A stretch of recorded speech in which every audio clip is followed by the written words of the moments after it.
Die meisten von uns haben schon unzählige Dinge ausprobiert, viel Geld ausgegeben und trotzdem bleiben die Fibromyalgie-Symptome. Und das ist kein Wunder, denn die Forschung zeigt jetzt, dass Mastzellen eine viel größere Rolle spielen als bisher gedacht. Die Frage ist, was bedeutet das für uns Betroffene und was können wir selbst tun, statt einfach nur zu warten, bis es in einigen Jahren Therapien beim Arzt gibt? Ich bin Carola Schröder und ich lebe seit vielen Jahren mit Fibromyalgie. Heute erzähle ich euch, welche Erfahrungen ich bisher mit Mastzellen gesammelt habe, was ich gerade neu ausprobiere und welche weiteren Möglichkeiten es gibt. Damit ihr wisst, worum es genau geht, hier kurz der Hintergrund. Es gab eine aktuelle Fibromyalgie-Studie und da haben Forscher gezeigt, dass Antikörper Mastzellen aktivieren können. Und diese Mastzellen, die setzen dann vermehrt Botenstoffe frei, unter anderem einen, der heißt IL-6. Das ist ein entzündungsfördernder Stoff, ein sogenanntes Zytokin. Und IL-6 kann unsere Nerven empfindlicher machen, sodass wir Schmerzen schneller und stärker empfinden. Und auch Entzündung und Erschöpfung können mit IL-6 in Zusammenhang stehen. Ich finde, das allein erklärt schon vieles, oder?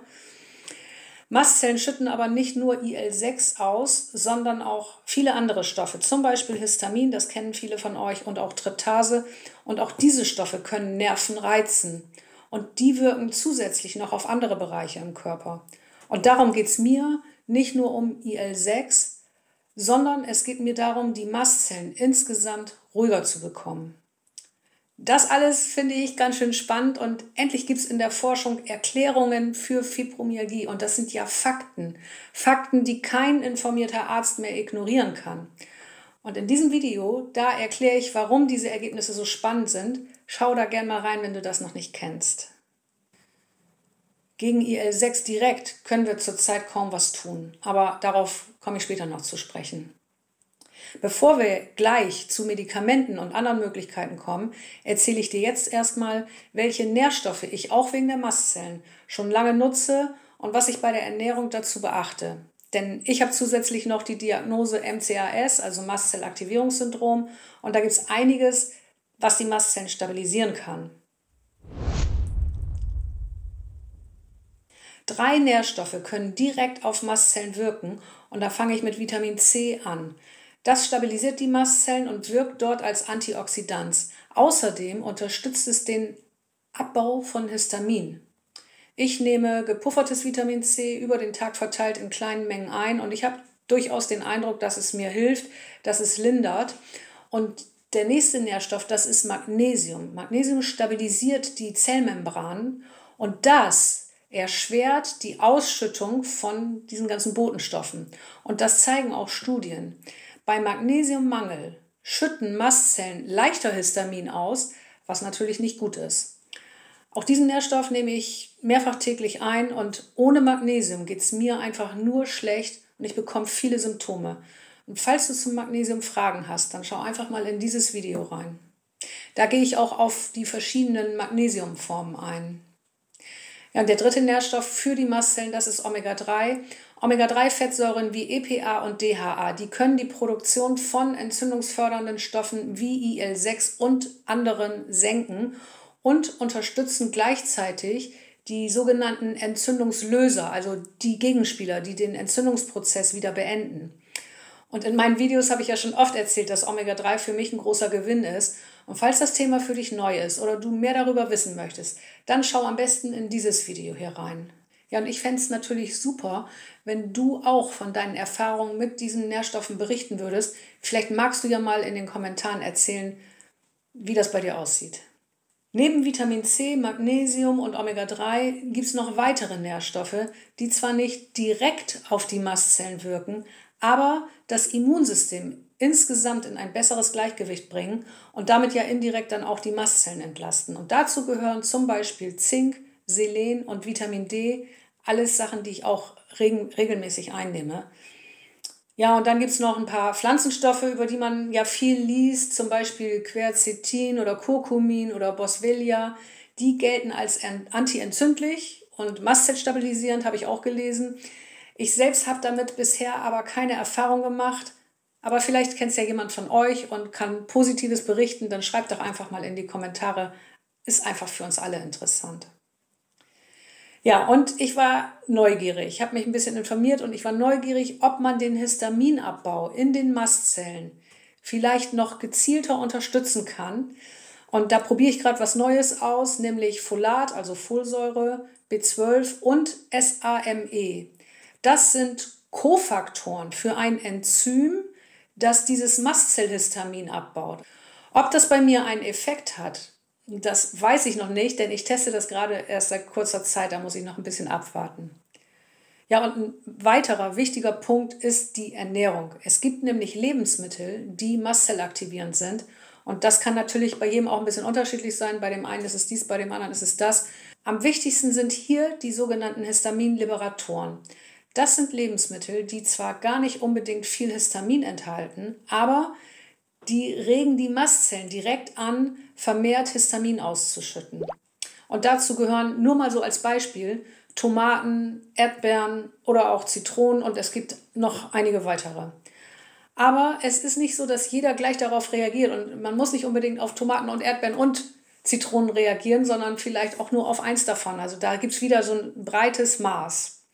Manche Betroffene achten ja dann auch noch zusätzlich auf eine histaminarme Ernährung, vermeiden also Lebensmittel, die viel Histamin enthalten. Und das kann in manchen Fällen helfen und es ist einfach da auch wieder sehr individuell. Das muss man einfach dann für sich mal ausprobieren. Und wenn du dir mehr Wissen zu den Mastzellen aneignen möchtest, dann kann ich dir sehr diese Seite empfehlen, mastzellaktivierung.info. Da findest du auch eine Lebensmittelliste und Ernährungstipps zur richtigen Ernährung bei Mastzellerkrankungen.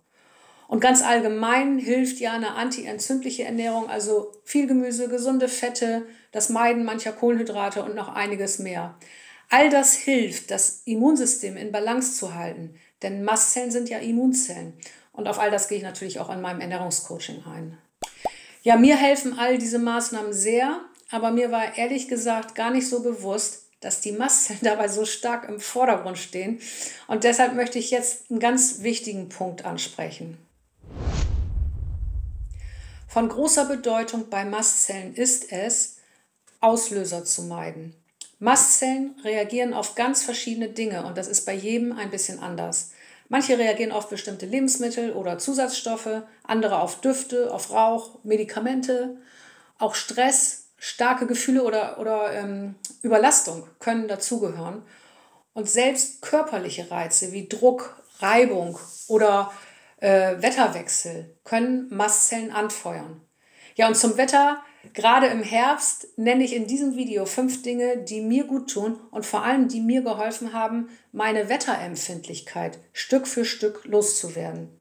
Schau gerne mal rein, wenn du auch aufs Wetter reagierst und auf der Suche nach Lösungen bist. Ja, alle Auslöser komplett zu meiden, das ist kaum möglich, wie zum Beispiel das Wetter. Da kann man ja nun mal keinen Einfluss nehmen. Wichtig ist deshalb, die eigenen Hauptauslöser herauszufinden. Also es hilft einfach schon, wenn man das weiß, dann eben auch konsequent im Blick zu haben, das, was geht, zu meiden und ansonsten eben, wenn es dann so ist, dann eben bewusst für Entlastung zu sorgen. Und das kann unterschiedlich sein. Für manche eine Wärmflasche oder ein Bad oder wer die Möglichkeit hat, eine Sauna. Und manchen hilft ja Wärme, bei anderen ist es aber auch die Kälte, das ist sehr individuell, da muss man auch wieder für sich rausfinden. Ja, und was auch, glaube ich, unterschätzt wird, auch von mir selbst, das sind eben solche Dinge wie Pausen im Alltag, klare Grenzen, die man für sich selbst absteckt, was einfach hilft, was einem selber hilft, wenn es klar ist. Und dann natürlich ein Riesending, weniger Stress, das ist alles enorm wichtig. Und um Stress geht es auch im nächsten Punkt, denn der ist ein ganz großer Mastzellverstärker. Das beschreiben Betroffene ja auch ganz oft, dass sie auf Stress reagieren. Und das erklärt auch viele Symptome, zum Beispiel Hautreaktionen oder Schmerzen, Magen-Darm-Beschwerden. Mir selbst gelingt es leider noch nicht gut genug, finde ich jedenfalls, den Stress zu regulieren durch Pausen, durch Bewegung, durch Ruhe oder eben Atemübungen. Und gerade habe ich wieder angefangen, das Vagusnerv-Stimulationsgerät regelmäßig zu benutzen. Ich hatte da ja mal so einen Hänger gerade. Und da sind bisher keine spektakulären Veränderungen passiert, Aber es gibt doch so ein paar Dinge, die mich überrascht haben, so kleine spürbare Unterschiede. Ich hatte nämlich neulich nur mal so ein Beispiel, hatte ich ein Erlebnis. Da habe ich am Rechner gearbeitet und die Zimmertür hat geklappert, weil ich das Fenster auf hatte. Und sowas konnte ich sonst überhaupt nicht aushalten. Das ging einfach nicht, weil das total präsent für mich war im Kopf. Kennt ihr das vielleicht auch? Also das ist dann so dominant, dass das einfach nicht zu ertragen ist.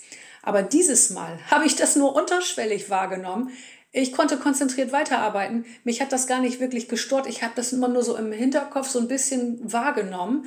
Und für mich ist das ganz klar ein Zeichen, dass mein Nervensystem da ein Stückchen unempfindlicher geworden ist. Und es ist zwar nur ein kleiner Schritt, aber ein Schritt vielleicht in die richtige Richtung. Und ich werde hoffentlich jetzt weiter am Ball bleiben mit diesem Gerät. Falls dich das Gerät interessiert zur Vagusnervstimulation, da findest du Infos und auch einen 10% Rabatt in der Videobeschreibung.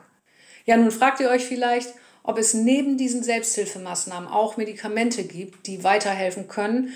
Und darum geht es jetzt im nächsten Abschnitt, bevor ich dann noch meine allerbeste Soforthelfermaßnahme bei Schmerzen vorstelle. Medikamente gehören natürlich ganz klar in ärztliche Hände, aber ansprechen möchte ich sie trotzdem. Gegen das IL-6, also dieses Zytokin, das von Mastzellen freigesetzt wird, wenn sie durch Antikörper aktiviert werden, können wir direkt erstmal nichts machen, außer die Mastzellen insgesamt zu stabilisieren und das eben mit den bereits genannten Maßnahmen. Und bei Medikamenten, da wäre es die Chromoglycinsäure, die mastzellstabilisierend wirkt. Und die ist sogar rezeptfrei erhältlich. Ich habe sie vor vielen Jahren mal für einen kurzen Zeitraum eingenommen, als ich die Diagnose MCRS erhalten habe. Und zuerst hat sie mir richtig gut geholfen und dann nicht mehr. Vielleicht lag das an der Dosis, das habe ich damals nicht herausgefunden, denn das Problem war, dass meine Krankenkasse die Kosten nicht übernehmen wollte. Und das waren 150 € im Monat, das war für mich einfach dauerhaft nicht machbar. Und da habe ich das Ganze dann eben auf Eis gelegt oder eben vergessen sozusagen, nach hinten geschoben. Ja, dann gibt es noch die Antihistaminika. Die blockieren die Rezeptoren für Histamin, sodass es dort nicht mehr andocken kann. Und durch diese neue Studie jetzt zu den Mastzellen, da ist mir wieder eingefallen, dass ich schon vor Jahren mal länger Cetirizin genommen habe. Also das ist ja auch ein Antihistaminikum. Und das war damals wegen Hautproblemen, da habe ich es genommen. Ich vermute, das war damals Nesselsucht. Da hat es mir geholfen. Und gleichzeitig habe ich einen Effekt gespürt, nämlich dass ich länger und tiefer damit schlafe.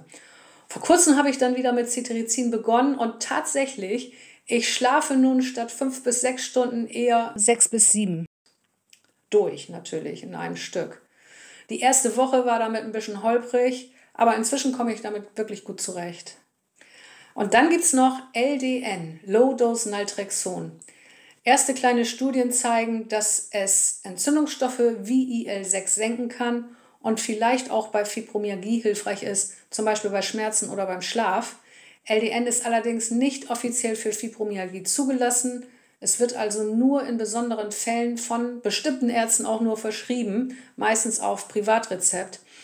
Ich habe damit keine eigene Erfahrung und ich erzähle das hier nicht als Empfehlung, sondern das ist einfach, damit ihr wisst, was aktuell diskutiert wird, was halt Thema ist.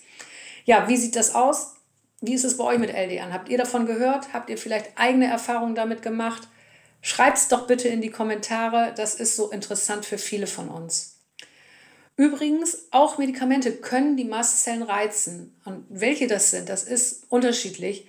Bei jedem auch wieder ein bisschen anders natürlich, so ist es ja. Oft sind es Schmerzmittel, bestimmte Antibiotika oder auch Kontrastmittel, soweit ich das herausfinden konnte. Und wichtig ist halt, dass man das weiß, dass man diesen Zusammenhang kennt und wenn dir auffällt, dass du auf ein Medikament stark reagierst, dann sprich am besten mal mit deinem Arzt darüber, der sollte sich eigentlich damit auskennen. Ja, nun möchte ich noch auf meine allerbeste Soforthelfermaßnahme bei Schmerzen zu sprechen kommen. Denn auch ich habe mal miese Tage, an denen mir alles wehtut und an denen ich mich wie verkatert fühle. Zum Glück ist das selten und meist habe ich dann was Falsches gegessen. Vielleicht irgendwas, was meine Mastzellen nicht so gut gefällt. Und an solchen Tagen hilft mir nur Ruhe und meine beiden Soforthelfer, nämlich ein Vollbad mit Magnesiumchlorid und mein Massagegerät. Das habe ich mal vor vielen Jahren auf einer Messe getestet und mir sofort gekauft, was eigentlich gar nicht meine Art ist. Ich bin eigentlich in solchen Dingen immer ganz vorsichtig. Aber heute bin ich froh, dass ich das damals gemacht habe, denn es hilft mir fast immer, die Schmerzen, besonders die im Rücken, zu lindern. Aber auch im Gesäß, im Becken oder im Schulter-Nackenbereich hilft es mir. Und ihr wisst das, ich bin sehr von dem Massagegerät überzeugt. Und wenn du es mal probieren möchtest, kannst du es für 1 Monat lang testen, denn es gibt eine Geldrückgabegarantie und da kannst du auch, wenn du möchtest, meinen 10% Rabattcode nutzen. Und alle das findest die Informationen in der Videobeschreibung. Ja, das Wichtigste jetzt nochmal zusammengefasst. Nährstoffe wie Vitamin C, Magnesium und Omega-3, die helfen, die Mastzellen zu stabilisieren. Und dann die größten persönlichen Auslöser meiden, das ist wichtig. Und Stress, so gut es geht, reduzieren. Und ganz entscheidend, gut selbst beobachten, am besten mit einem Symptomtagebuch, damit man dem Ganzen auf die Spur kommt. Ja, heute ging es in diesem Video um die Mastzellen, die ja zum Immunsystem gehören. Aber auch das Nervensystem ist nach neuesten Studien beteiligt. Und vielleicht kennst du dieses Gefühl, dass du ständig unter Strom stehst, die Muskeln wollen nicht entspannen und der Schlaf ist miserabel. Dann könnte dein Nervensystem im Daueralarm sein. Und was da genau passiert und was du dagegen tun kannst, das erkläre ich in diesem Video. Bis bald!